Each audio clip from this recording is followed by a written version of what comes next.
Kirksville is coming off a grueling extra inning win over Moberly Friday night as they turned around and played two of the better teams on their schedule less than 24 hours later. Let's lead things off with game one as the Tigers took on Helias. Helias had their bats awake for this one as they took an early 1-0 lead.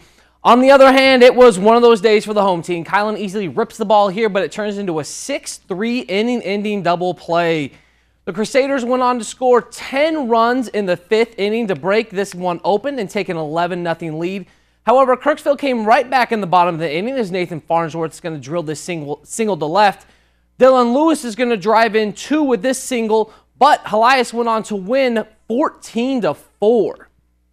In game two, the Tigers took on Quincy Notre Dame and had success early with the bats as Brandon Beeler drives in Alex Maycumber with this sac fly as Kirksville ties the game at 4-4 in the second inning. That trend wouldn't continue, however, as the Tigers gave up their second 10-run inning of the day and went on to lose to Quincy Notre Dame 17-7 to end a rough day on the diamond in a long 24 hours of baseball.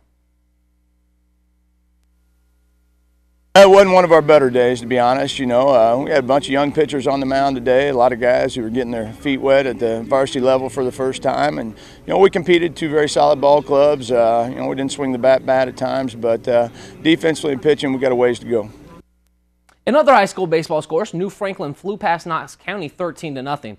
Over on the College Diamond, Truman State was on the road for a GLVC matchup against Missouri S&T. In game one, the Miners dug out a 5-4 win as they won in walk-off fashion. S&T scored 4 of their 5 runs in the final 3 innings.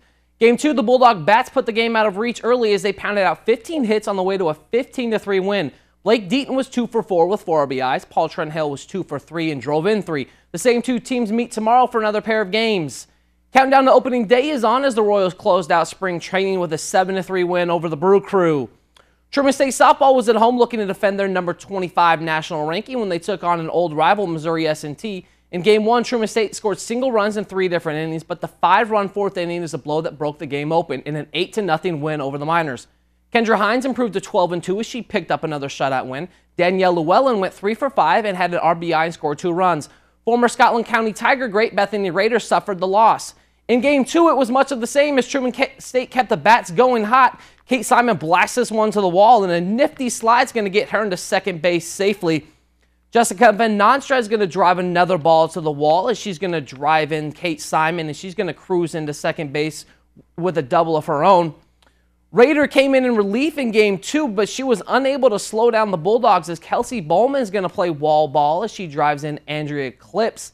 As the senior stud would be thrown out at third base, but the Bulldogs went on to score another 8-0 win in walk-off fashion. Indian Hills was taking on rival Southeast Community College as they look to push their record over the 500 mark. Emma Rickles was going to lead off here with a single. She gets things going for the Warriors. Paige Schreiner goes shopping at the gap as she scores Len Penrose as she cruises into second base with a double of her own. Lindsay Moore finds her way through the infield with this base hit as the Warriors found their way to a win. The Bulldogs tennis team hosted new conference rival William Jewell in a men's and women's match this afternoon. The Bulldog men cruised to a 7-2 win over the Cardinals on the strength of Jake Olmhouse and Griffin Smith, who picked up a doubles win 8-5 as they rebounded from a tough loss on Friday to UMSL. The Bulldog women weren't as fortunate as they lost to William Jewell 8-1. Kim Breinhardt and Marissa Tomei, who was great in My Cousin Vinny, picked up the lone Truman win on the women's side.